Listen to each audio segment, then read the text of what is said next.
another little thing which we've changed, which probably won't excite everyone. It excites me a shitload because it's bloody awesome, but to the customer it's probably not a huge thing yet, but it's just another way we've tried to improve our manufacturing. So for years all our arms have been two pieces.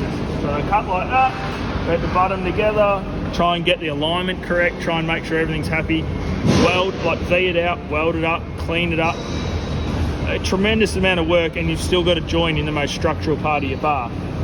So what we've done, because we've got our huge CNC pipe bender, we've been able to get tooling made that we can bend our arms. So we end up with a one-piece bent arm, same as what we were doing, but it's no join. So finished product is what's on the ground here still. So our old one, even though it was cleaned up, and on the front it probably looks very similar, but you had a miter and a weld, and it was two pieces. The new one piece. Again, doesn't look a lot different, but the strength and longevity and just everything about it has come tenfold. The other thing it's allowed us to do is every single bar now is going to have a bent arm. So see in the Jerry box, it's a bent arm. Why does anyone want a bent arm? What it does, instead of having the carriers like on a slight triangle on the back of your car, it allows us to have everything nice and square. So as modern cars are getting more and more round on the bum, it allows us to keep everything square and get a better look. So to give you an example,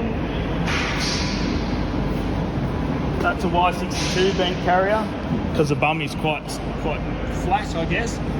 300 series bent carrier, it's a lot more angled, but it lets us keep the carriers all in the same geometry and just get a much better looking product.